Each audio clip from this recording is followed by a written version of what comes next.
thirst for souls, come to me. I thirst, I thirst. Who will help bring them to me? Bring them to my Father, wash them in my blood, bind their wounds of sin by the power of my love. Tell them of my mercy, show to them my heart, pierced and ever broken, with love to impart. I thirst, I thirst, I thirst for souls, come to me. I thirst, I thirst. Who will help bring them to me? Many tears are falling, souls have lost their way, tired and discouraged, too broken to pray. Will you be my tenderness? All the world will see. I am always waiting. Please come to me. Come to me, all you who labor and are heavy laden, and I will give you rest. Take my yoke upon you and learn from me, for I am gentle and lowly in heart, and you will find rest for your souls.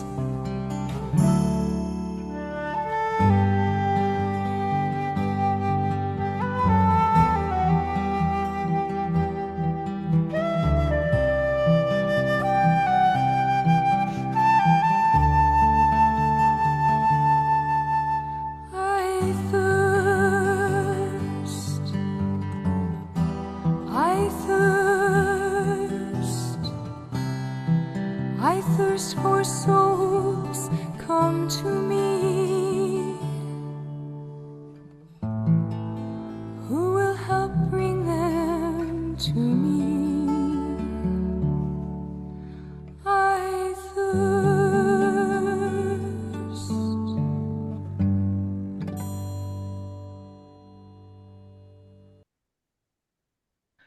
Ya, selamat malam para kerabat semua. Ya, Malam, selamat Bro. malam. Injilnya dari Lukas. Anda semua pasti sudah pernah membaca atau mendengar tentang kisah perjalanan dua murid ke Emmaus. Di 18 dikatakan salah seorang murid bernama Kleopas. Satunya lagi siapa? Tidak pernah disebutkan di Injil sampai peristiwa itu selesai, ayat 35 tadi.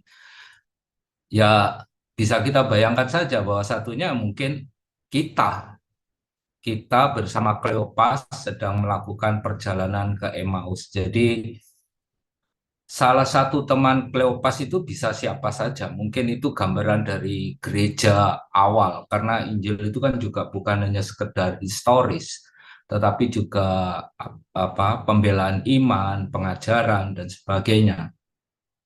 Maka kita berharap bahwa kitalah salah satu murid yang berjalan bersama Kleopas ke Emmaus. Nah, pada perjalanan awal dikatakan bahwa mereka bertukar pikiran. Mereka sedang bercakap-cakap, bertukar pikiran, ya mungkin memperdebatkan tentang kematian Yesus. Tetapi pada ayat 32 dikatakan, kata mereka seorang kepada yang, bukankah hati kita berkobar-kobar ketika dia berbicara dengan kita di tengah jalan dan ketika dia menerangkan kitab suci kepada kita? Hati berkobar-kobar bukan soal, harusnya kalau Yesus menerangkan mereka bercakap-cakap bertukar pikiran, harusnya kalau Lukas konsisten bertukar pikiran itu menggunakan akal budi. Kalau Lukas konsisten berarti harusnya bukankah kita menjadi paham mengenai apa yang dikatakan kitab nabi-nabi. Jadi ada pergeseran dari pikiran ke hati yang berkobar-kobar. Artinya apa? Bahwa pemahaman tentang Yesus itu bukan soal intelektual belaka, tetapi lebih pada membangun semangat. Semangat digambarkan dengan hati yang berkobar-kobar. Jadi ada pergeseran antara akal budi menjadi semangat. Nah, kemudian dua orang murid itu mengajak Yesus, tinggallah bersama kami, sebab hari telah menjelang malam. Kata tinggal bersama kami itu juga muncul di Yohanes bab 1 ayat 38 sampai 39. Jadi pada ayat 38 itu ada dua murid Yohanes Pembaptis yang diberitahu oleh Yohanes Pembaptis, itulah anak domba Allah. Kemudian mereka mengikuti Yesus. Di ayat 38 dikatakan Yesus menoleh ke belakang, dia melihat bahwa mereka mengikuti. Dia lalu berkata kepada mereka, apa yang kamu cari? Kata mereka kepadanya, Rabi, artinya guru, di manakah engkau tinggal? Dia berkata kepada mereka, marilah dan kamu akan melihatnya. Mereka pun datang dan melihat di mana dia tinggal. Dan hari itu mereka tinggal bersama-sama dengan dia. Waktu itu kira-kira pukul 4. Jadi ada perbedaan dengan Yohanes bahwa murid Emmaus mengundang Yesus untuk tinggal bersama dia. Sedangkan di Yohanes, Yesus mengundang dua murid ini untuk tinggal bersama dengan Yesus. Jadi pada awalnya memang Yesus mengundang murid untuk tinggal bersama dia. Tetapi pada akhirnya murid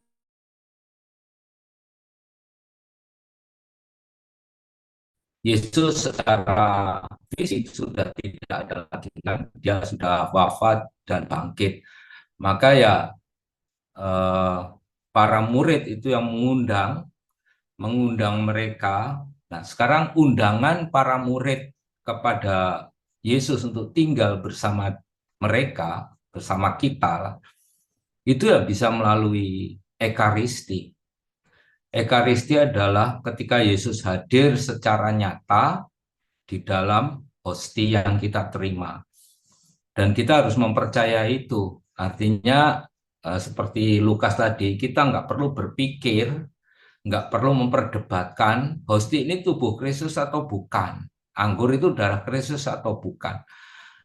Ya, ini nanti kalau terjebak pada perdebatan seperti itu, ya seperti dua murid Emmaus yang tidak akan paham mengenai Yesus yang hadir di tengah-tengah mereka. Maka Yesus hanya mengingatkan bahwa beralih dari akal budi kepada hati, di mana semangatnya berkobar. Nah, sekarang tinggal, apa artinya tinggal? Tinggal itu bersatu dengan Yesus. Pertanyaannya adalah, apakah di dalam Ekaristi atau adorasi, kita sudah sungguh-sungguh bersatu dengan Yesus? Ya, seringkali, ya ini banyak umat, ya, semoga bukan kerabat, bahwa umat itu milih ikut Ekaris itu milih. Kalau ada romo terkenal gitu, jauh juga diparani. Oh, ini romonya terkenal, sering muncul di TikTok atau muncul di YouTube. Pertanyaannya adalah, kita Ekaristi mencari romonya yang katanya khotbahnya bisa lucu, khotbahnya bisa menyentuh atau orang yang ganteng atau apa, berbagai macam alasan. Bahkan beberapa hari yang lalu itu saya dikatakan, wih, di suatu tempat itu tiba-tiba yang misa banyak karena romonya itu seringkali muncul di TikTok. Saya ditanya, kenal Romo ini apa enggak? Saya enggak kenal sih, karena saya enggak punya akun TikTok dan enggak pernah buka-buka TikTok. Katanya itu kalau ketawa itu khas gitu loh, seperti kuntilanak katanya. Ya ngapain kok Romo seperti kuntilanak aja kok menjadi heboh gitu. Nah, ini karena kita seringkali masih menggunakan akal budi, belum mencari hati. Sebetulnya Ekaristia sama aja, kita mencari pertemuan kita dengan Yesus. Siapapun yang mempersembahkan itu ya nggak penting lagi. Karena yang penting adalah bagaimana kita bisa bersatu dengan Kristus dan terlebih adalah kita bisa berbuah. Nah, tinggal bersama Kristus itu kalau di Yohanes 15 Anda pasti sudah tahu tentang pokok anggur dan ranting-rantingnya, bahwa kalau kita bersatu dengan Kristus kita seperti ranting di apa yang menempel di pokoknya. Tetapi ranting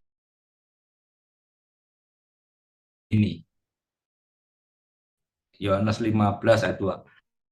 Setiap ranting padaku yang berbuah dibersihkannya supaya ia lebih banyak berbuah. Jadi belum tentu kita yang mengikuti Ekaristi itu otomatis berbuah. Otomatis bisa dirawat oleh Yesus. Belum tentu. Karena di Yohanes dikatakan bahwa yang kalau nggak berbuah ya dipotong. Padahal ini sudah menyatu dengan Yesus. Maka tantangan bagi kita adalah bahwa setelah Ekaristi, apakah buah yang kita hasilkan? Kalau tidak, ya kita sama dengan ranting yang siap-siap untuk dipotong dan dibuang, kemudian dibakar, ranting yang kering dibakar, dan ya sudah nggak ada gunanya. Maka Ekaristi bukan sekedar saya mencari Yesus, atau bahkan lebih parah lagi, saya mencari romonya, tetapi Ekaristi adalah sudahkah aku bersatu dan tinggal bersama Yesus, dan buktinya apa bahwa kita bersatu dengan Yesus? Buktinya adalah kalau kita berbuah, dan kalau di 1 Yohanes bab 3 ayat 24, barang siapa menuruti segala perintahnya, yaitu Tuhan, ia diam di dalam Allah dan Allah di dalam dia. Demikian dan demikianlah kita ketahui bahwa Allah ada di dalam kita. Jadi penting sekali Ekaristi bagi kita, tetapi lebih penting lagi yaitu bahwa kalau kita bisa menghasilkan buah. Karena itu bukti bahwa kita tinggal di dalam Allah dan Allah di dalam kita. Jadi ukuran kekatolikan itu bukan sekedar sembahyang Ekaristi setiap hari, tetapi ukurannya adalah berbuah apa enggak. Kalau enggak ya kita dibuang aja. Ini bukan saya mengatakan ya, tapi Yohanes mengatakan, jadi kalau enggak berbuah ya buang aja. Yang kedua, Ekaristi itu mengubah para murid. Mereka yang semula tidak memahami siapa Yesus, mereka menjadi paham siapa Yesus. Siapa Yesus itu karena pada awalnya mereka itu punya konsep bahwa Yesus itu akan membebaskan bangsa Israel. Itu juga yang dikatakan oleh Kleopas kan, bahwa kami berharap bahwa dia akan datang untuk membebaskan bangsa Israel. Tetapi ternyata Yesus boleh dikatakan gagal untuk membebaskan bangsa Israel dari penjajahan Romawi. Tetapi Yesus maksudnya bukan untuk menjadi revolusioner atau proklamator, tetapi Yesus datang untuk membebaskan manusia dari dosa. Nah, maka Ekaristi itu mengubah hidup kita juga dari dosa. Maka penting bagi kita untuk merefleksikan bahwa setiap kita mengikuti Ekaristi, setelahnya kan kita berbuah. Yang kedua adalah apakah kita masih mudah terjebak pada dosa-dosa kita. Ya memang orang Katolik itu kalau ngaku dosa ya pancet ae, tapi pertanyaannya adalah kalau begitu apakah tidak ada pertobatan? Apakah yang ikut Ekaristi ini masa nggak bisa mengubah hidupnya sehingga mengurangi dosa yang diakukan? Atau ya memang pengakuan hanya basa-basi saja, saya nggak tahu. Ya. Jadi Ekaristi itu mengubah murid memahami Yesus bahwa dia bukan pembebas suatu bangsa dari penindasan, tetapi dia membebaskan dosa kita. Maka kalau kita mengikuti Ekaristi, kita sudah merasa terbebas dari dosa. Untuk itu ya kita harus menjaga diri kita, supaya kita tidak jatuh di dalam dosa yang sama.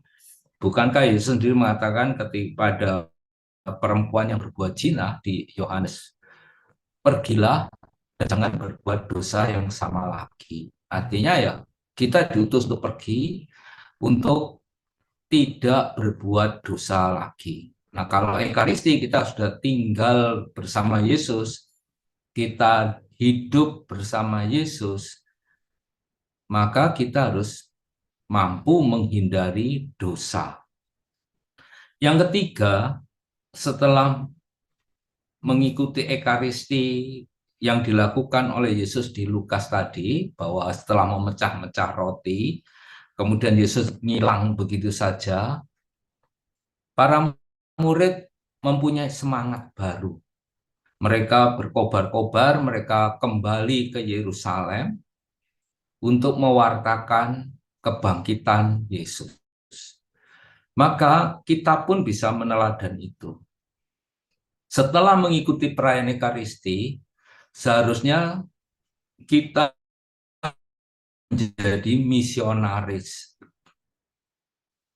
Artinya misionaris itu mewartakan, artinya harus pergi ke suatu tempat yang jauh-jauh atau yang pedalaman-pedalaman yang nggak perlu. Kalau misalnya saja ya, saya pernah mempertanyakan kebijakan di tarekat saya di CM bahwa ngapain ya kita bermisi ke Kalimantan Barat kalau hanya sekedar membaptis orang. Karena di Kalimantan Barat mayoritas itu Katolik. Katolik itu 52% dari penduduk Kalimantan Barat. Islam hanya 21, Protestan 23, dan lainnya adalah Kaharingan, jadi masih agama lokal. Nah, kalau Surabaya, berapa persen Katoliknya? Nggak sampai 1% di Surabaya itu. Maka kalau kita misi hanya ingin mewartakan Injil, ya nggak perlu mengubah orang menjadi pengikut Kristus, nggak perlu jauh-jauh Kalimantan. Harusnya di Surabaya, yang nggak sampai 1% orang Katoliknya itu. Ya kalau Protestan di Surabaya, Kristen Reformasi di Surabaya sudah lebih dari 1%, mungkin sekitar 1,5%. Tetapi ini pun masih sangat minoritas kan. Nah, maka tugas kita mewartakan Kristus yang bangkit bukan sekedar membaptis orang, tetapi bagaimana kita mewartakan kasih dan pertobatan. Artinya kalau ya kita menyadari ada tetangga atau orang lain yang berbuat dosa, kita dengan kasih berusaha untuk mempertobatkan mereka. Bukan sekedar mengejar banyaknya baptisan yang kita lakukan. Karena kalau seperti itu ya nggak perlu ke Kalimantan, nggak perlu ke Papua dan sebagainya, karena di sana mayoritas. Nah, maka semangat setelah Ekaristi tadi Ya, jadi satu, kita harus berbuah. Tantangannya berbuah itu apa saja. Yang kedua, kita tidak terjebak dalam dosa-dosa yang sama. Yang ketiga, kita menjadi seorang misionaris. Misionaris di sekitar kita. Apa yang perlu dilakukan? Yaitu mewartakan Yesus yang bangkit. Artinya keselamatan sudah datang. Keselamatan bisa terjadi kalau manusia itu bebas dari dosa. Maka kita ya harus punya keberanian untuk mewartakan keselamatan itu. Artinya kalau ada orang berdosa ya kita jangan, ya sudahlah, kita nggak usah ngurusi, wong kita sendiri ya belum tentu baik kok ngurusi orang yang berbuat dosa. Ya kalau sudah seperti itu kita acuh pada masyarakat. Ada seorang filsuf yang mengatakan kejahatan akan merajalela kalau orang ini. Misalnya kita punya tetangga, tetangga itu lakukan KDRT, baik terhadap pasangannya maupun terhadap anaknya. Kemudian kita tahu, tapi kita bilang, sudahlah nggak usah ngurusi, diam aja lah. Wong itu urus-urusannya mereka sendiri. Nah, kalau seperti itu, apakah kita menjadi misionaris? Ya enggak. Kita hanya sibuk dengan diri kita, meskipun mungkin kita aktif di gereja, ikut ini, ikut itu, tapi kita belum jadi misionaris karena kita membiarkan ada orang jatuh dalam dosa dan kita tahu bahwa kita harus mewartakan keselamatan, tetapi kita tidak melakukan keselamatan itu. Kemudian menjadi misionaris itu, yang pertama kita harus bangkit dari segala kelemahan diri. Artinya bahwa ya supaya kita nggak terjebak seperti gini, gajah dibelangkoni, bisa berkhotbah nggak bisa ngelakoni.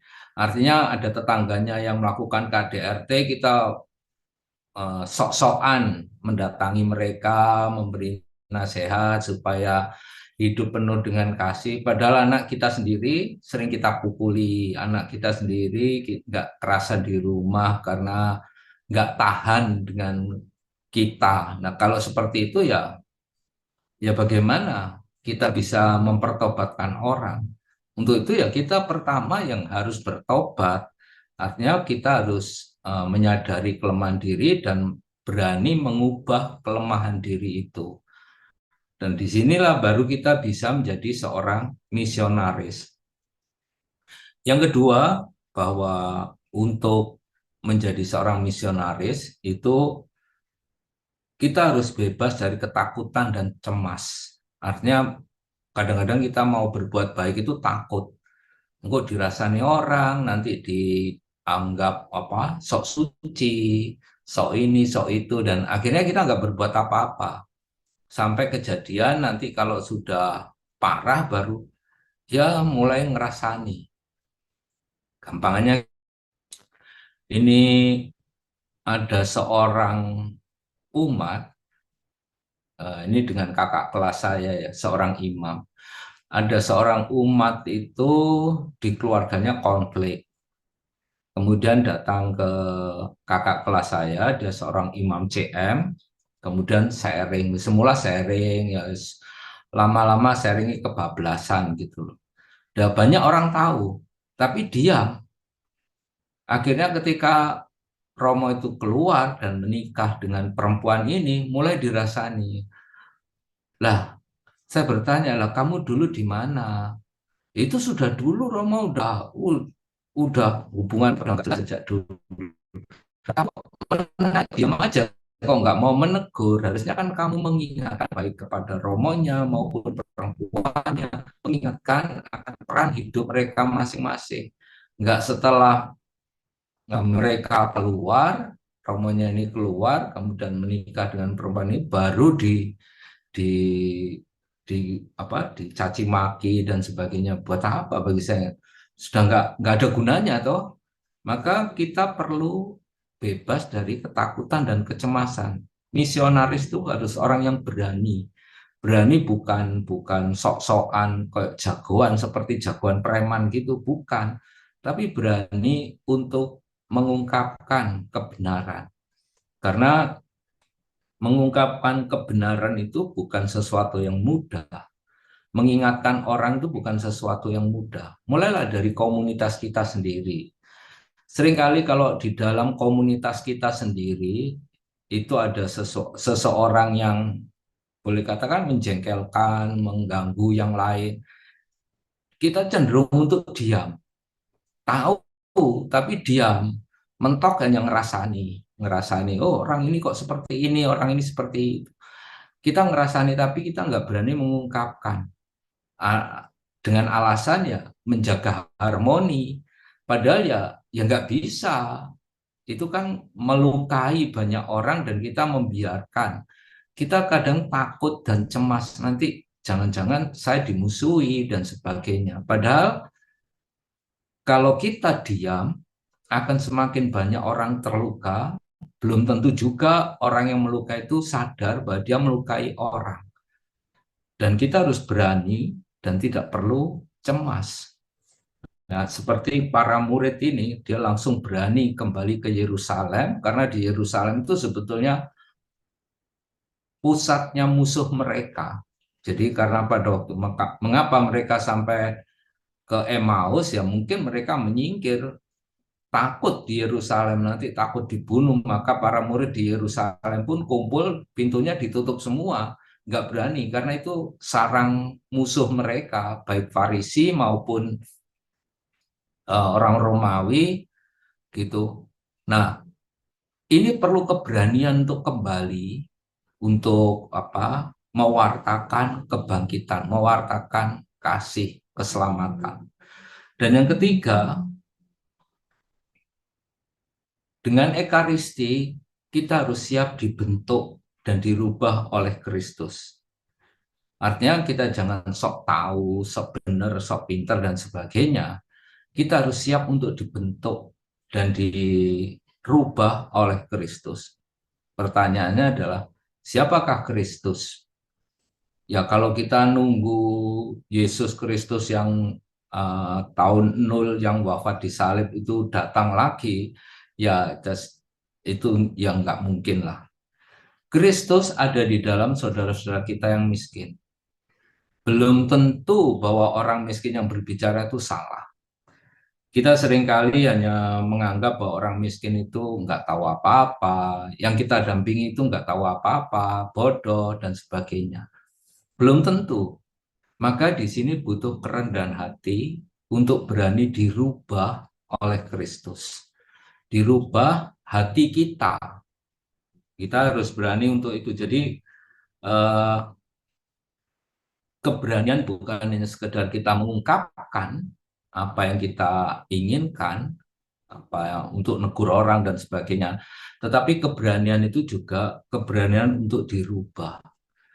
Maka sebetulnya ada baiknya sharing itu bukan sekedar menceritakan apa yang dilakukan, tetapi sharing itu juga kalau kami pakai istilahnya correctio fraterna, mengkoreksi kawan.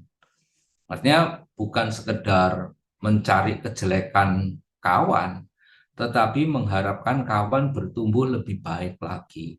Ini kalau orang yang ngeyel, tapi dia ikut Ekaristi, ya ini berarti kurang rendah hati, nggak siap untuk dirubah. Kita manusia lemah punya pandangan yang terbatas, baik tentang diri kita maupun orang lain, maka membutuhkan masukan dari orang lain, membutuhkan nasihat dari orang lain. Jadi jangan berpikir dan meyakini bahwa kita tahu segalanya, kita kuat, kita hebat. Enggak. Kita harus berani dirubah oleh Kristus yang ada di dalam saudara-saudara kita. Sebagai pengalaman ya, dulu saya mendampingi kaum miskin, saya banyak dirubah oleh mereka. Bagaimana pengampunan, bagaimana soal berserah kepada Tuhan, itu saya belajar dari mereka. Jangan dikira hanya saya membantu mereka, saya menjadi hebat. Enggak, saya belajar banyak dari mereka. Nah, untuk itu ya menjadi misionaris harus menyadari kerapuhan diri dan berani untuk dirubah. Dan yang terakhir menjadi misionaris itu hidup dalam kasih.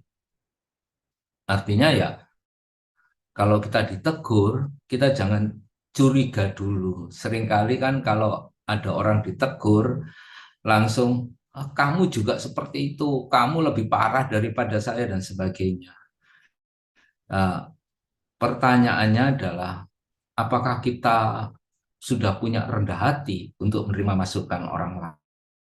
Bagi yang negur, bahwa saya menegur itu bukan karena saya lebih hebat daripada kamu, tetapi saya mengasihi kamu.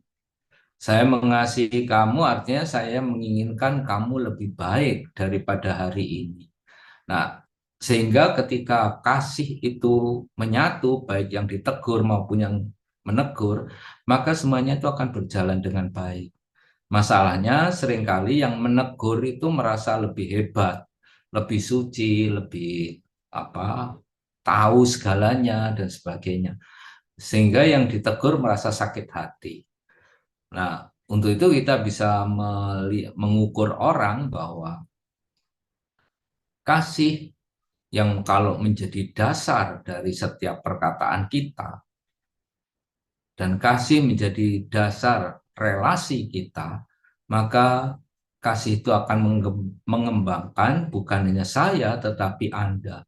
Kita semua dikembangkan oleh kasih karena kita siap untuk ditegur dan siap untuk menegur. Nah, ini artinya bahwa kita menjadi misionaris. Dan yang terakhir adalah sumber. Dari mana sumber kekuatan kita? Dalam Ekaristi kita diingatkan ini perbedaan antara Ekaristi dan perjamuan yang dilakukan oleh gereja-gereja reformis, artinya gereja Protestan, Pentakosta, dan sebagainya. Kalau Ekaristi itu kita percaya bahwa Ekaristi adalah menghadirkan kembali perjamuan malam, makan malam terakhir. Kalau di gereja-gereja reformis hanya memperingati perjamuan makan malam terakhir. Jadi kalau kita menghadirkan kembali, kalau gereja-gereja reformis itu memperingati, ini bedanya besar sekali. Kalau menghadirkan kembali, kita diajak untuk seolah-olah kita hadir pada perjamuan makan malam terakhir, gampangannya pada Kamis Putih. Kita hadir, kita bisa bersama dengan Yesus, kemudian makan tubuh Yesus dan minum darah Yesus. Sedangkan kalau memperingati itu nggak hadir. Maka Protestan dan sebagainya tidak meyakini bahwa yang dia terima adalah tubuh Kristus dan darah Kristus. Itu hanya untuk, ya dulu Kristus bagikan roti, ya sekarang kita bagi roti gitu aja. Tetapi kalau kita meyakini bahwa itu adalah tubuh dan darah Kristus, sehingga kita bisa karena Kristus hadir di situ lagi melalui para imamnya, maka ya kita mengikuti Kamis Putih secara nyata. Nah, dari sini kita diingatkan bahwa Yesus sampai menyerahkan tubuh dan darahnya untuk kita. Nah, sekarang pertanyaannya adalah bagi kita bahwa sudahkah kita ini menyerahkan hal yang utama dan pertama dalam kehidupan kita bagi orang lain. Jadi seringkali kan kita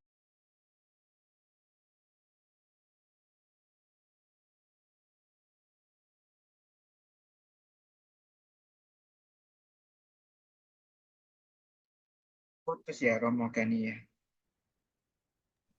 Romo Gani hilang. Ya sebentar ya. Romo, suaranya ke mute Romo.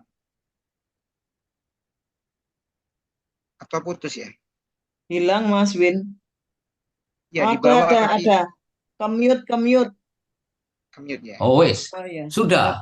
Sudah, Ya, sudah, udah, Mo. Romo. Sebentar, Karena sebentar. tiba-tiba ngilang. Ya, tiba-tiba putus tadi sampai terakhir Yesus menyerahkan tubuh dan darahnya untuk kita. Terus apakah? Nah, terus hilang, Romo. Nah, apakah kita juga berani menyerahkan yang penting, yang yang kita sayangi untuk orang lain?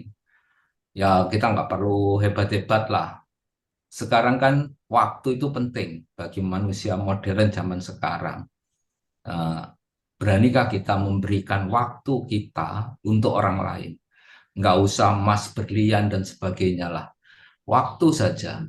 Beranikah kita membagikan waktu kita untuk orang lain? Mulailah dalam keluarga, dalam komunitas, dalam pelayanan-pelayanan. Seringkali kan kita punya alasan, wah saya sibuk, saya nggak bisa bu, nggak bisa gini, nggak bisa, nggak punya waktu dan sebagainya. Padahal waktu itu diberi Tuhan secara gratis, tapi kita masih nggak punya itulah. Gimana ya? Apakah nggak penting gitu? Maka ya kita harus berani memberikan yang penting. Kemudian juga kesetiaan.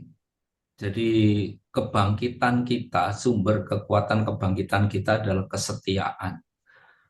Setia itu memang kelihatannya gampang, tetapi sulit. Misalnya saja Anda setia dengan pasangan Anda itu yang nggak mudah, atau jatuh bangun. Sama dengan saya setia dalam imamat sampai hampir 30 tahun ini ya gak gampang. Ya berulang kali pengen metu, ya nggak gampang, tetapi itu tuntutan. Kalau saya mau kuat, mau mau menjadi seorang misionaris, ya saya harus berani setia. Kesetiaan Yesus kepada kita itu ditunjukkan seperti dua murid tadi. Yesus mendampingi mereka.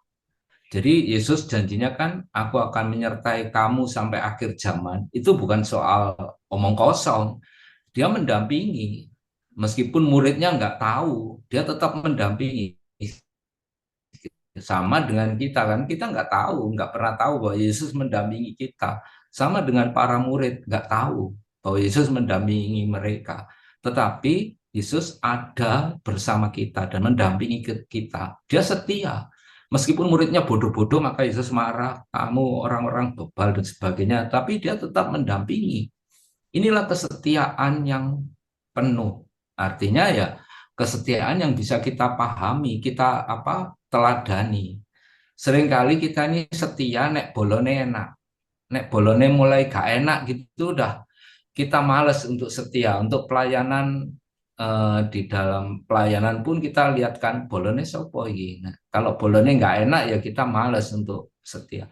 Padahal Yesus mengajari kita untuk setia meskipun dua murid Emmaus itu bodoh-bodoh maka Yesus menegur, kamu itu memang keras kepala dan nggak mau belajar dan sebagainya. Tetapi dia tetap setia mendampingi para murid. Nah, di dalam Ekaristi kita menerima Yesus yang dalam wujud hosti ya.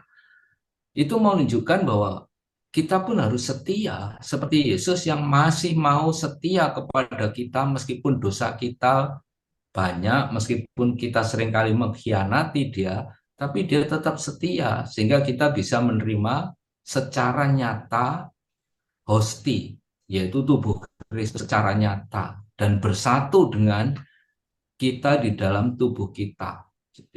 Maka di dalam kita bisa belajar tentang kesetiaan, bahwa kesetiaan itu bukan soal enak dan tidak enak. Kesetiaan itu bukan soal aku senang atau tidak senang. Kesetiaan itu bukan soal aku sedang punya semangat atau tidak semangat. Kesetiaan itu adalah ketika kita berani menjalankan apa yang seharusnya kita jalankan dengan penuh kasih. Memang pelayanan itu kan seringkali pada awalnya itu ya gerudukan lah, banyak orang. Tapi bisa dilihat berapa yang setia, yang sampai akhir itu masih ada, itu susah. Pada awalnya mungkin banyak karena ada yang ada daya tariknya. Mungkin oh ini ketuanya ini enak, oh orangnya ini enak-enak. Padahal kesetiaan itu bukan soal enak tidak enak, senang atau tidak senang, tetapi keputusan hati untuk terus tetap menjalankan apa yang sudah aku pilih. Maka misalnya saja dalam keluarga ya, Anda punya pasangan, pada awal mau nikah itu kan Anda semangat, wah nanti istri saya ini baik atau suami saya itu baik, saya setia, udah. Tapi pada perjalanannya kan ya nggak selalu baik, nggak selalu menyenangkan toh. Tapi Anda tetap setia itu kan berarti menunjukkan bahwa kesetiaan ini bukan soal senang tidak senang, enak tidak enak, tetapi adalah sebuah keputusan untuk menjalankan kehidupan, menjalankan apa yang sudah aku pilih sampai akhir. Nah, Ekaristi itu kalau kita terima hosti yang kita yakini sebagai tubuh Kristus, itu kan hanya sebuah roti tipis kecil. Sejak zaman dulu ya, hosti ya seperti itu. Sejak gereja-gereja awal ya, hosti roti kecil. Memang pada zaman para rasul masih memakai roti besar yang dipotong-potong, ya karena umatnya masih hanya beberapa orang aja sih. Jadi kalau misalnya buat roti sebesar piring gitu aja masih cukup untuk dipotong-potong ya. Tapi sejak perkembangan gereja menjadi besar, hosti dibuat menjadi kecil-kecil seperti itu. Nah, kita melihat bahwa hosti yang kecil ini adalah Kristus. Betapa rapuhnya Kristus di sebuah roti yang tipis dan kecil ini. Kita bisa melihat bahwa Kristus tidak menunjukkan kehebatannya. Misalnya, entah nanti kalau suatu saat hosti ini diganti seperti martabak itu besar-besar gitu. Ya saya nggak tahu. Mungkin suatu saat pausnya memerintahkan itu ya saya nggak tahu. Tetapi dari hosti yang kecil itu kita bisa melihat bahwa Kristus itu rapuh, kecil. Nah, bagaimana dengan kita? Kita seringkali mengagungkan diri kita, seolah-olah kita hebat, besar, dan sebagainya. Semakin banyak kita mengikuti Ekaristi, semakin kita melihat kerapuhan dan kekecilan Yesus, harusnya semakin kita menyadari bahwa saya ini juga kecil. Saya ini juga rapuh dan siap dibentuk oleh orang lain. Oleh teman-teman, oleh orang-orang yang saya dampingi. Saya rapuh, maka saya siap dibentuk. Bukan menjadi sesuatu yang besar, istilahnya megalomania gitu. Seolah menjadi orang paling hebat. Enggak. Karena kita diberi teladan tentang hosti yang kecil dan rapuh. Dan yang terakhir, sumber kekuatan kita adalah bahwa melalui Ekaristi kita diingatkan akan persatuan. Karena Paulus dalam suratnya mengatakan bahwa kita mecah-mecah roti itu, Yesus adalah kepala dan kita adalah anggota-anggotanya. Maka persatuan di dalam Ekaristi itu menjadi tampak di dalam gereja seharusnya Ekaristi menunjukkan tampaknya persatuan antara Yesus dengan kita, dengan gerejanya. Nah, masalahnya persatuan itu nggak mudah.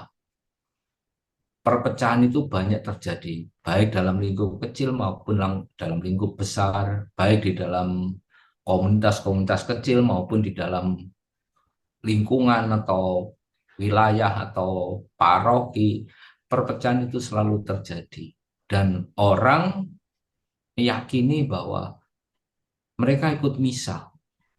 Padahal di dalam misa kita diingatkan adanya persatuan di mana Kristus sendiri adalah kepala. Nah, memang ada romo-romo yang sok hebat. Dia mengatakan bahwa Kristus kepala, ya saya kepala nih. Yo gak bisa gitu. Yang jadi kepala itu Kristus. Romonya yang mempersembahkan itu termasuk anggotanya. Ya, kalau romonya kemudian saya kan jadi Kristus. Ya nggak bisa gitu. Kristusnya tetap ada. Dan dia yang menjadi kepala kita, bukan romonya yang mempersembahkan terus jadi kepalanya ya berarti romonya jadi Kristus. Ya bukan gitu. Romo dan umat itu sama dengan anggota-anggota. sedangkan Kristus sebagai kepala. Nah, persatuan itu menjadi nyata kalau seperti Paulus menggambarkan tubuh. Kalau dulu ada dosen saya itu mengatakan bahwa gereja itu bukan tubuh, tapi gereja itu tetelan tubuh. Artinya ada tangan, ada kaki, ada kepala, ada tubuh, ada macam-macam gitu dimasukkan dalam satu keranjang namanya gereja. Artinya nggak ada kesatuan, tangan dan kaki terlepas, kepala dengan tubuhnya terlepas, tapi ada di dalam sebuah keranjang. Dan ini yang terjadi. Artinya kalau kita menjadi kesatuan, kamu dan aku adalah satu, berarti apa yang kamu rasakan, aku rasakan. Apa yang aku rasakan, kamu rasakan.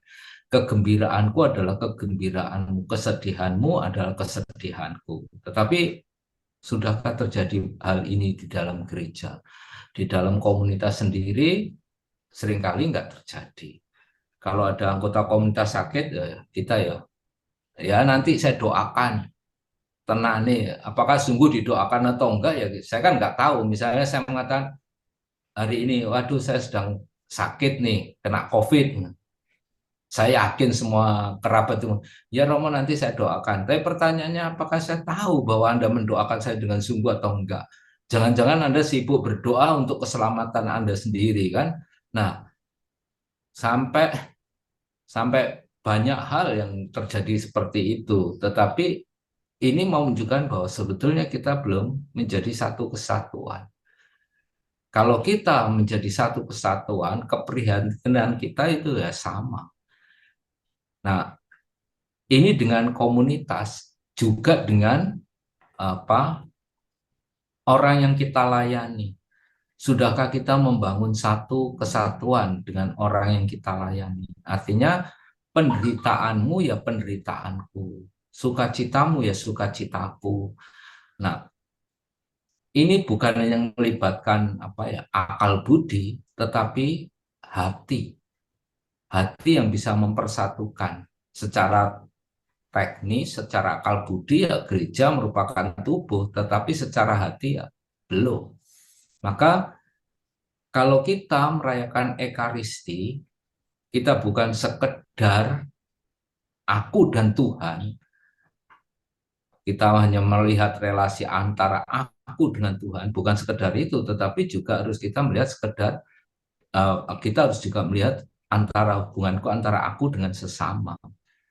Injil yang kemarin mengatakan kan, kalau kamu mengadakan persembahan, kamu teringat di hati saudaramu, jadi bukan di hatiku, hati saudaramu, kamu harus berdamai dulu. Jadi kita bukannya melihat aku mangkal dengan saudara saya, tetapi juga seandainya saudara saya mangkal dengan saya harus berdamai. Nah, inilah mau menunjukkan satu kesatuan bahwa Ekaristi bukan hanya antara aku dengan Tuhan, tapi juga aku dengan sesama. Nah, kalau kita praktekkan dalam kehidupan kita sehari-hari, dalam komunitas kita, apakah kita juga punya kesatuan antara aku dengan sesama? Bisa saja Anda orang suci, Anda berdoa setiap hari, dihabiskan hari-harinya untuk doa, tetapi Anda dengan sama nggak saling berkomunikasi, nggak saling punya hati. Apakah Anda sudah mengikuti Ekaristi? Kan ya belum, menurutnya. Demikian para saudara sekalian, jadi Ekaristi itu penting bagi kita, karena di situ kita bisa meneladani kehidupan Yesus, artinya pengorbanan. Karena kalau saya mengatakan pengorbanan, kita akan seringkali berbicara soal pengorbanan. Di dalam Ekaristi kita tinggal bersama Yesus.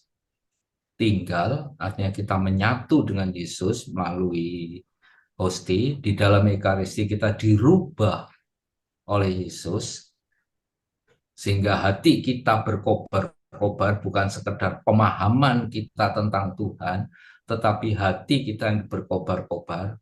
Nah, tujuannya apa hati kita berkobar-kobar? kita diminta untuk menjadi misionaris. Artinya kita pergi ke orang lain untuk ngapain? Pergi ke orang lain buat apa? Untuk mewartakan keselamatan. Keselamatan itu apa? Keluar dari dosa dan hidup di dalam kasih. Nah, untuk itu ya kita perlu merefleksi diri.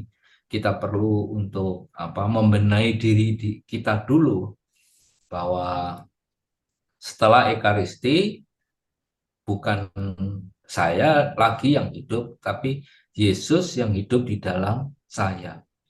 Bukan kamu yang hidup, tetapi aku ada di dalam kamu. Nah, setelah Ekaristi kita hidup oleh Yesus.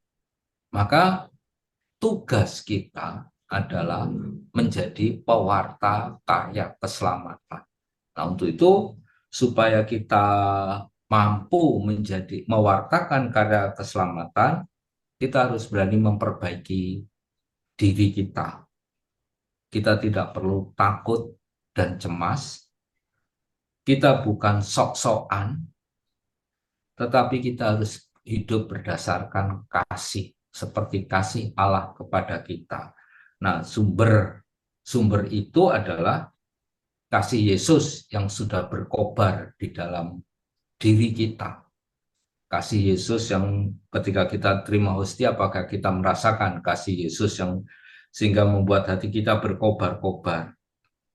Kasih Yesus juga terwujud di dalam keteladanannya, bahwa Yesus meneladankan kepada kita bukan sekedar menjadi besar, tetapi Yesus meneladankan kepada kita untuk menyelamatkan setiap orang. Nah, untuk itu ya dibutuhkan kesetiaan. Kesetiaan meskipun hal-hal yang membosankan dan sebagainya. Butuh kesetiaan. Yang kedua, butuh tentang kesadaran diri bahwa aku rapuh, maka aku siap dibentuk. Dan yang ketiga, kita harus senantiasa bersatu pada Kristus, mengikuti Ekaristi atau adorasi untuk ngapain? Untuk menggali semangat itu. Jadi adorasi dan Ekaristi bukan sekedar saya duduk di dalam di depan tabernakel atau saya mendengarkan khotbah, tetapi Ekaristi dan adorasi adalah untuk menggali kasih Allah di dalam hidup kita sehingga kita punya kasih yang berkobar-kobar untuk berani diutus seperti para murid yang berjalan ke Emmaus. Kleopas teman kita dan kita yang berjalan bersama Kleopas. Begitu Win, selamat malam. Terima kasih Romo Gani. Ya, cukup komplit ya Romo Gani ya. Dengan cerita jalan di Emmaus, memaparkan ya tadi ya arti pentingnya Ekaristi ya. Khususnya kalau yang Emmaus itu kan ceritanya lagi suntuk ya Mo ya. Lagi ketakutan ya, tetapi dengan perjumpaan dengan Yesus itu sama seperti kita nanti kalau kita menerima Ekaristi begitu. Oke, ini ada pertanyaan mungkin silahkan dari teman-teman. Kalau ada yang mau bertanya, saya buka. Silahkan dibuka dulu semua mic-nya. Bisa dibuka semua. Sebentar, saya bantu. Oke. Sebentar, Romo. Partisipan. Oke. Nah, ini ya kita buka dulu. Astu al-mute ya. Oke, silahkan teman-teman. Ada Bu Lindri, mungkin Bu Lindri sudah mau tanya. Silahkan Bu Belum, Lindri. sebentar. Belum ya? Belum Mas Win, sebentar. Oke. Oke, mungkin siapa? Rosa? Silakan, Ros.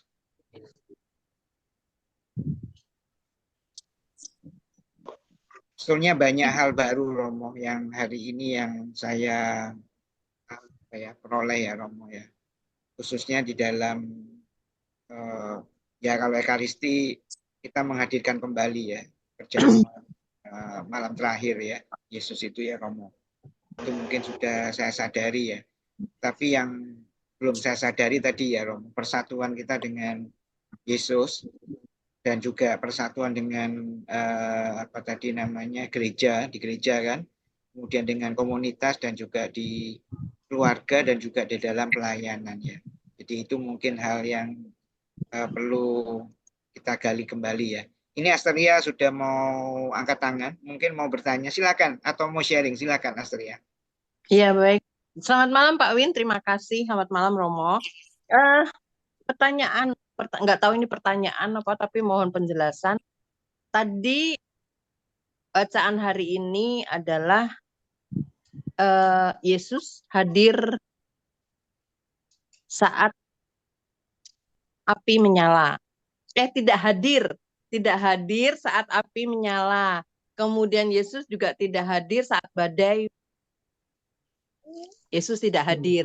Tetapi saat angin sepoi-sepoi itu justru Yesus hadir. Nah, itu penjelasannya gimana lah? Kalau saat api Yesus nggak hadir, pas kobong kebakaran gitu, Yesus nggak ada. Kita minta tolong, Yesus nggak ada. Itu gimana Romo? Terima kasih. Ya itu kan di apa perjanjian lama Elia kan ya juga sama toh.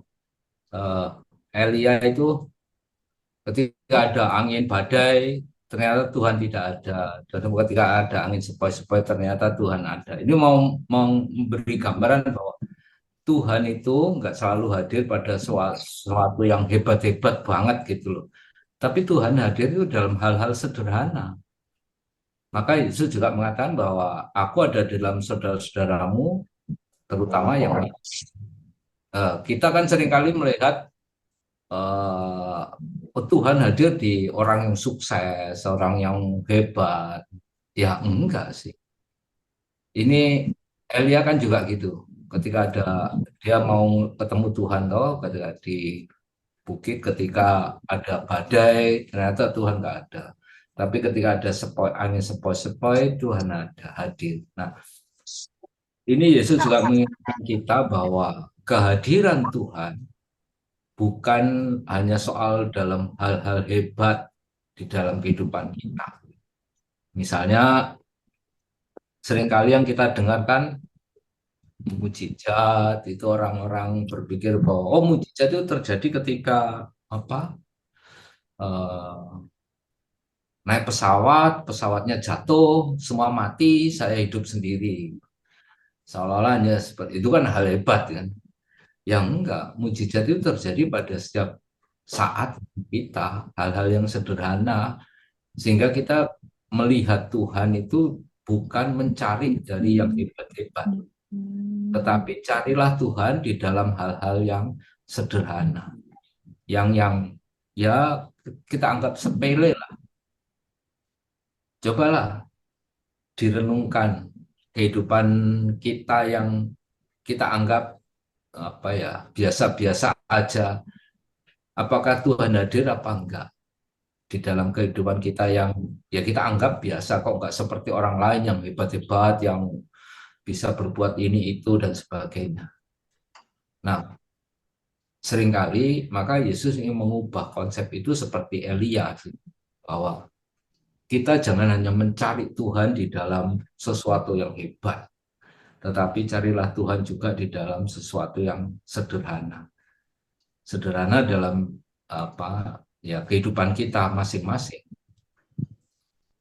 Kalau pemikiran saya seperti itu, tapi nggak tahu kalau yang lain punya pemikiran seperti nanti, wah Tuhan harus hadir di tiang api dan sebagainya, ya silahkan bisa disaringkan. Begitu saja, Win. Ya, itu Bu. Gimana Bu? Astria? Iya, baik. Terima kasih Romo. Ya, oke. Terima kasih Romo. Oke, siapa lagi yang mau tanya atau mau sharing? Silakan. Memang yang susah itu melakukan Romo. Jadi hampir mungkin kita orang Katolik itu kan ke gereja terima Ekaristi, tapi pulang ya mari itu sambat lagi. Bahkan meso ya. Miso. Meso. Ya ini saya mau sharing ini. Ini saya tulis di Facebook saya sih. Saya kasih judul tiwul harga 10.000. Beberapa waktu yang lalu itu saya diajak serombongan umat ya ke Posarang untuk ziarah. Kami naik 2 bis, ya lumayan sih yang ikut banyak, 100 lebih lah.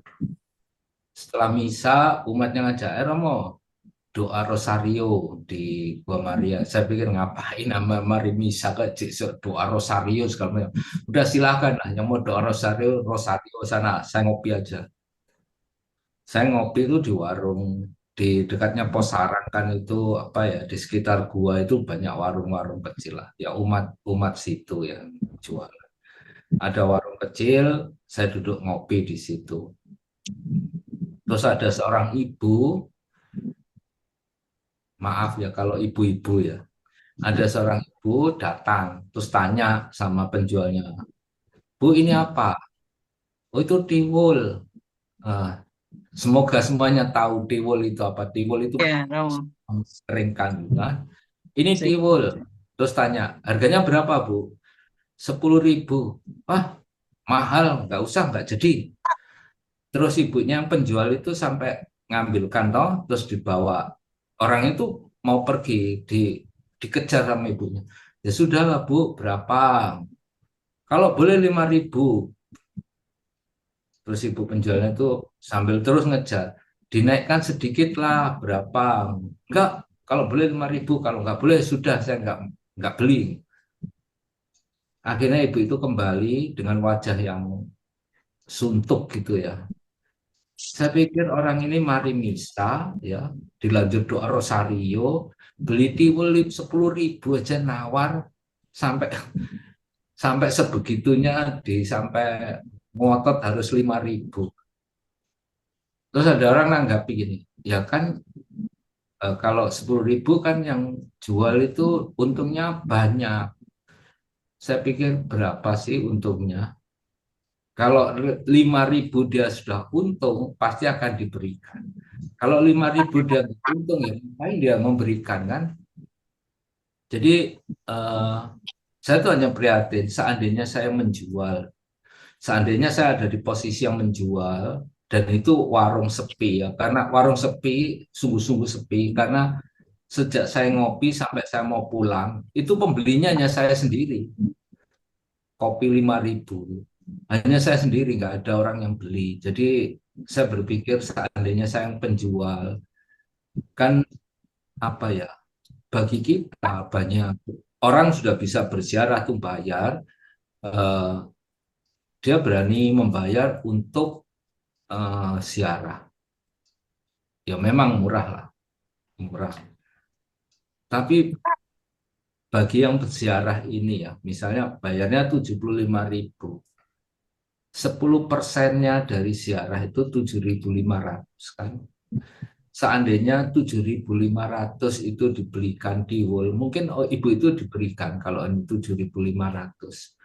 Jadi saya berpikir gini, ini orang ini mari misa, habis doa rosario, beli tiwul 10.000 aja masih ditawar. Alasannya ya orang itu untungnya terlalu banyak. Berapa sih untungnya? Paling untungnya 2.000 kalau dia bisa menjual. Misalnya pulaannya 5.000. Kalau dia bisa menjual 10.000 ya untungnya 5.000. Tapi berapa yang beli tiwul itu dalam satu hari itu?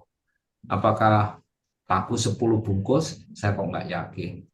Mungkin laku 2-3 itu sudah bagus lah, sudah bersyukur. Karena peziarah juga nggak banyak. Nah, ini artinya mau menunjukkan bahwa seringkali kita misa, kita menyadari bahwa Allah begitu berbelas kasih kepada kita. Mentok di situ. Tetapi, bukankah kita juga harus berbelas kasih kepada sesama? Kita bersyukur bahwa Allah memberi berkat kepada kita. Pertanyaannya adalah, mengapa kita tidak mau jadi berkat bagi orang lain? Ya ngasih orang lain 2.000 kan ya. Bagi orang itu sudah sukacita. Tapi bagi kita uang 2.000 apa sih artinya? Seringkali uang 1.000 itu kan keleleran uang koin 1.000 itu keleleran di mana-mana.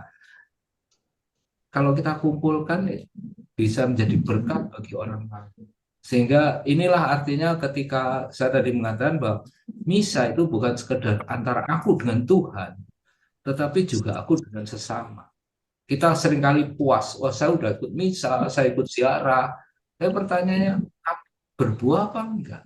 Kamu jadi berkat bagi orang lain atau enggak? Ya, bukan saya mengatakan, kamu harus membeli semua barang yang ada di situ. Enggak. Wes tuku, beli, nggak usah nawar gitu aja lah. Selesai kan? Ini berkat. Orang itu untungnya banyak. Ya nggak apa-apa toh kita jadi berkat bagi orang lain, membuat orang lain bahagia kan?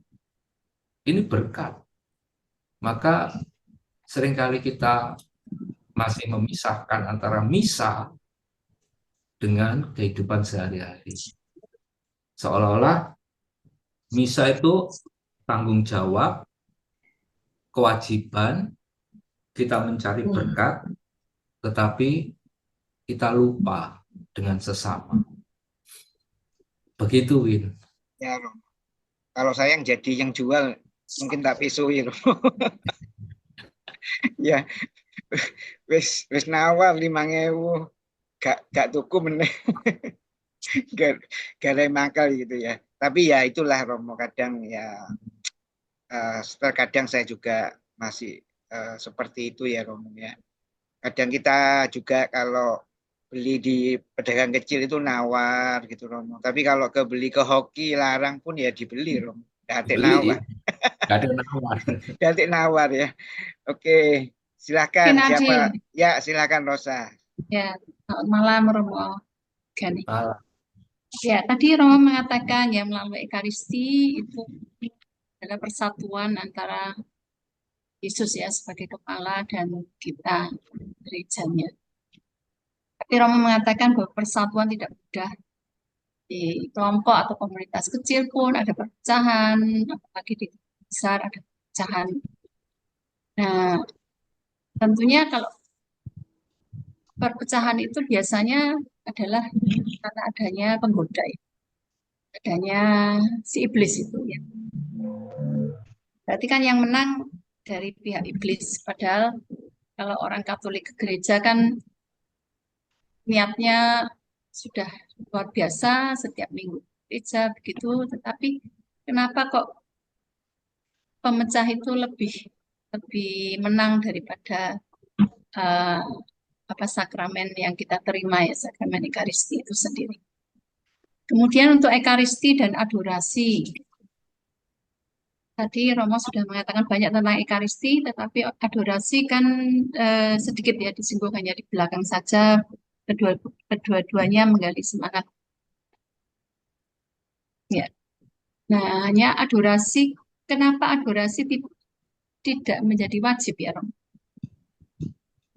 Adorasi itu hanya sebagai difusi ya. Padahal adorasi itu perpanjangan dari Ekaristi yang menurut Ibu Teresa itu penting gitu ya. Tadi judulnya kan kalau ingin dalam cinta kembali ke Ekaristi juga ke adorasi. Saya kira itu Romo pertanyaan saya, mungkin bisa.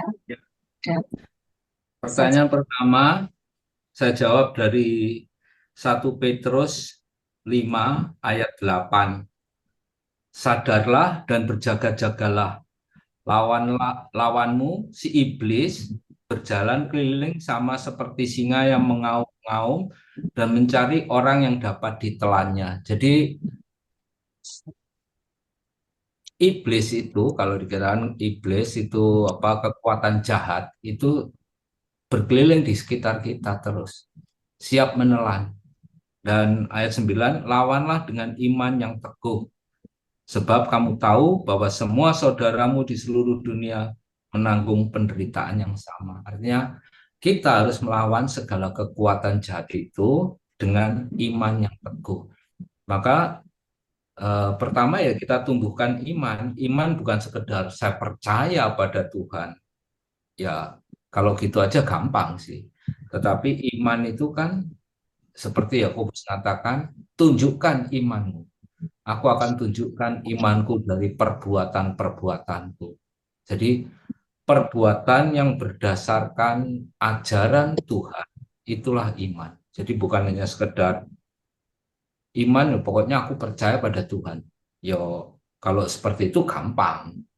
Tapi kalau kita harus mampu menunjukkan iman dari perbuatan kita, nah itu yang tantangan bagi kita. Yang kedua, adorasi tidak saya singgung karena memang adorasi itu bukan sakramen. Jadi yang sakramen utama bagi gereja Katolik adalah Ekaristi. Jadi gereja kan punya 7 sakramen. Yang paling penting itu Ekaristi. Maka saya mengajak Anda untuk bukan mendalami, lebih memahami tentang Ekaristi. Apakah adorasi penting? Bisa penting, bisa enggak, karena ini devosi ya. Devosi sehingga tidak semua orang, devosi itu kan pilihan dari setiap orang. Ada orang berdevosi kepada adorasi, ada orang yang berdevosi kepada santo ini, santa itu, ya sudah, pilihan-pilihan mereka. Ada orang yang adorasi dengan doa novena dan sebagainya, tapi itu bukan sakramen. Jadi bukan, kalau ditanya penting apa enggak, ya bisa dianggap penting, bisa enggak, karena bukan sakramen. Tapi kalau Ekaristi itu sakramen, itu penting. Nah, menurut saya sendiri sih, ada gerakan-gerakan yang bagi saya sih lebay gitu ya. Bagi saya kok santai aneh gitu ya. Misalnya dulu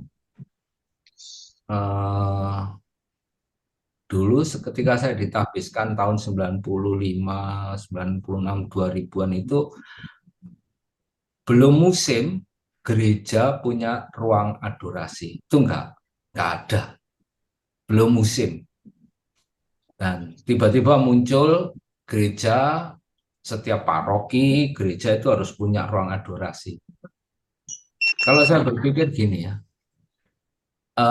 adorasi itu kita pujian kepada sakramen Maha Kudus. Hanya soal tabernakelnya dipindah ke satu ruang, dan katanya itu ruang untuk adorasi.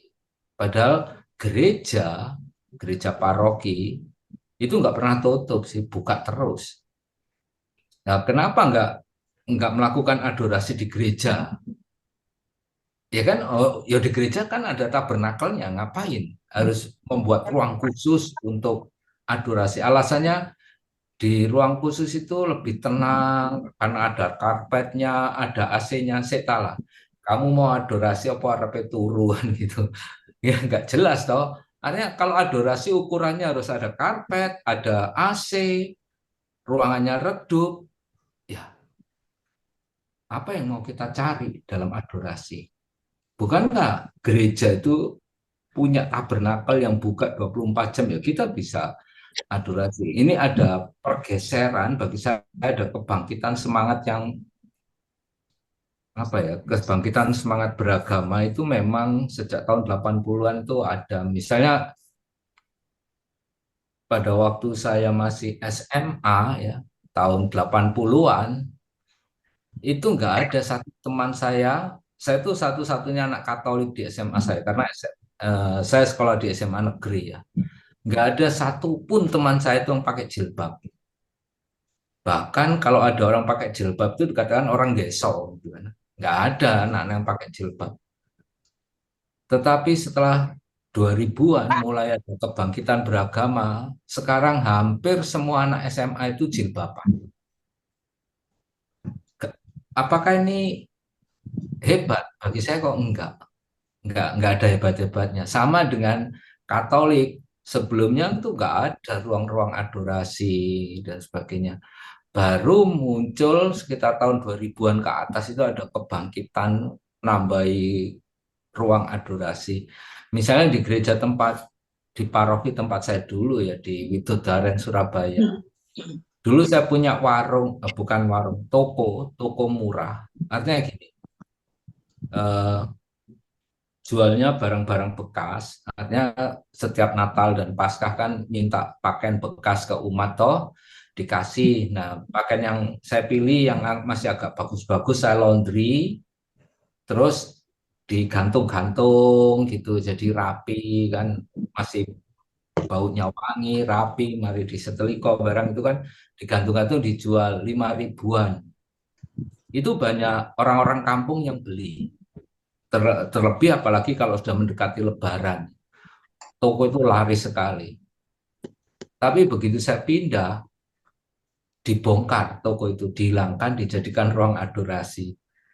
Tuhan katanya adorasi lebih penting daripada toko itu. Saya hanya berpikir, iki ajarannya sopo ini.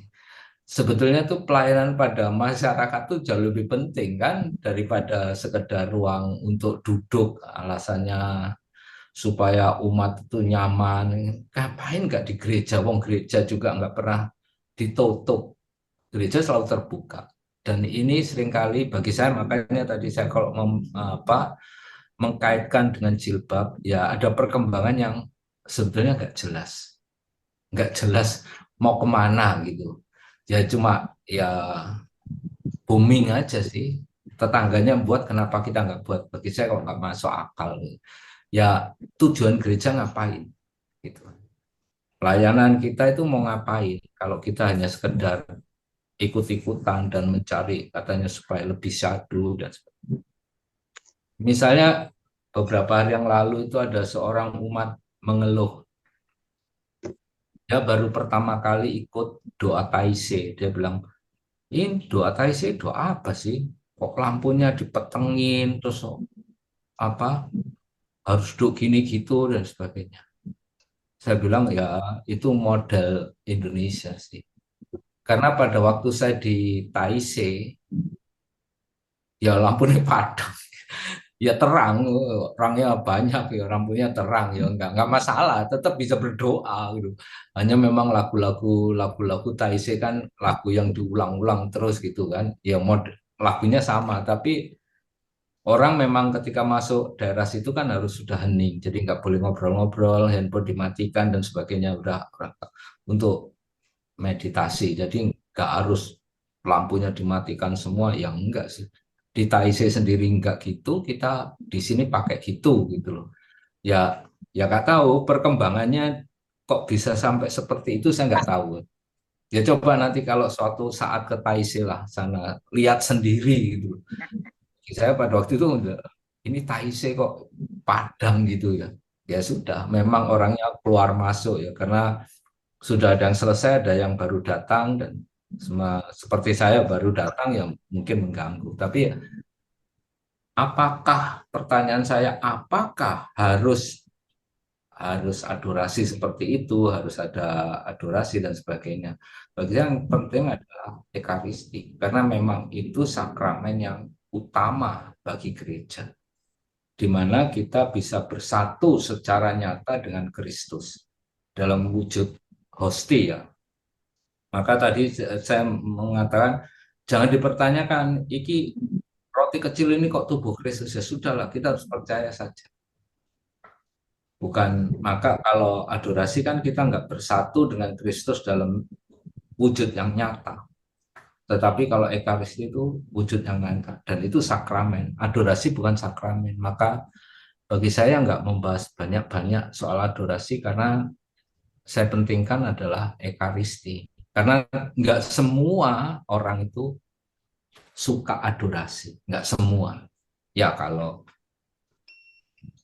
Ekaristi suka nggak suka ya harus Ekaristi kan. Jadi sumber utama dari iman boleh kan gereja mengatakan puncak sakramen itu Ekaristi. Begitu Bu. Win jam 9. Terima kasih. Ya. Ya, Rosa, terima kasih. Ya memang menyikapi perkembangan sekarang ini, orang semakin kelihatannya semakin beragama ya, beribadah gitu. Ketok. Dengan tampak luar ya Romo ya. Tapi Iya. kenyataannya ya memang untuk menjalankan apa yang tadi Romo sebutkan ya, bahwa kasih yang kita berikan, yang kita wartakan gitu ya, dengan melayani itu kok hampir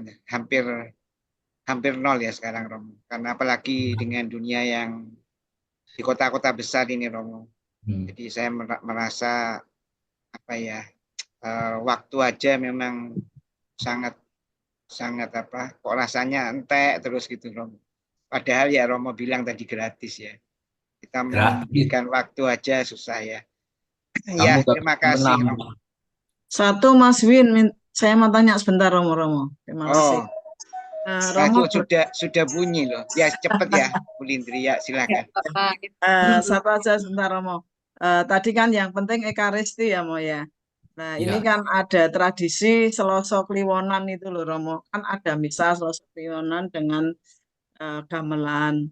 Nah banyak umat itu yang tidak bisa mengikuti Romo. Terus akhirnya ya sudah, saya tidak ikut misa gitu loh Romo. Itu gimana Mo itu Mo? Ya karena mungkin apa ya, soal bahasa dan lagunya yang inkulturasi ya. Jadi nggak cocok lagi untuk zaman sekarang. Dulu di Widodaren itu pernah setiap minggu kelima diadakan misa pakai bahasa Jawa, pakai gamelan dan sebagainya. Setelah misa ada umat datang pada saya, "Loh Romo, ini kalau misa seperti ini, seperti tadi itu dilakukan apa? Kapan saja?" Saya bilang setiap minggu kelima. Kenapa? Ya berarti saya nggak akan misa di sini, kurang ajar. Tiwas tak pikir, wah ini mau misa di sini. Terus-terusan gitu ya. Iya, ternyata jadi saya nggak akan bisa di sini, gitu. Kurang ajar. Artinya memang kita sudah terlepas dari budaya, jadi nggak suka lagi dengan budaya. Apalagi kalau gamelan kan lagunya lama-lama ya. Lontang nggak selesai-selesai ya, lama-lama bosen sekarang orang. Jadi kalau kenapa diadakan misa Selasa Kliwon dan sebagainya, itu kebijakan lokal lah, kebijakan Romo-Romo sana. Kalau di Surabaya itu Jumat Legi di Posarang diadakan misa. Ya kenapa Jumat Legi? Kok nggak Selasa? Karena Selasa Leginya itu sudah di Gunung Kawi, jadi Jumat Leginya di Posarang. Jadi kalau cari pesugihan, kalau Selasa Legi di Gunung Kawi, Jumat Leginya di apa Posarang. Nah nggak ada sugih-sugih lagi, ya sudah nasib. Jadi luputnya Gunung Kawi ke Posarang gitu. Tapi enggak, itu kebijakan lokal. Saya nggak tahu udah. Berarti devosinya tidak Romo, tidak berpengaruh ya. Kalau Romo menghentikan kan yang penting ekaristinya. Berarti kan kita terima komuninya gitu loh Mo. Tapi kalau devosi kita sendiri tidak mantap, ya berarti kita terima ekaristinya juga gimana tuh Romo? Kalau ekaristiku mau nggak mau ya kita harus menjalani. Artinya kita harus meyakini bahwa itu adalah sakramen yang utama bagi kita. Sedangkan devosi itu banyak devosi. Rosario itu juga devosi. Jalan salib itu juga devosi. Jadi kan nggak setiap orang suka dengan salah satu devosi. Misalnya ya, ada yang berdevosi kepada santo ini, pada santo itu, santa ini, santa itu, pada tindakan-tindakan liturgi yang lain. Misalnya ada yang sukanya rosario, ada yang sukanya jalan salib, ya sudah. Nah, ada devosi kerahiman ilahi juga jam 3. Padahal di gereja yang wajib itu adalah doa Angelus jam 6, jam 12, jam 6. Tetapi kan kerahiman ilahi ada jam 3 juga. Ada yang berdevosi kerahiman ilahi dan sebagainya. Nah, ya nggak semua umat harus. Jadi karena itu selera kan. Jadi nggak semua umat. Dan ini bukan sakramen. Jadi grade-nya itu ya bukan grade A lah, gampangannya. belum terakreditasi menjadi Allah, gampangannya gitulah. Kalah, Ya, kalah hawa bulindri. kalah. Kalau iya matur nuwun Romo. Ya, oke. Terima kasih semuanya. Tapi ini berarti sudah semangat Romo bahwa nanti akan mengikuti Ekaristi seperti tadi ya, seperti yang dikatakan Romo. Oke, supaya lebih mantap dan kita bisa mewartakan ya, khususnya setelah kita bersatu dengan Yesus di dalam Ekaristi, kita nanti bisa memancarkan cahaya. Jadi semangatnya itu ya, kita mendapatkan kekuatan ya untuk kembali kepada Ekaristi ya, menguatkan kita. Maka kita mau dengarkan lagu Come Be My Light ya.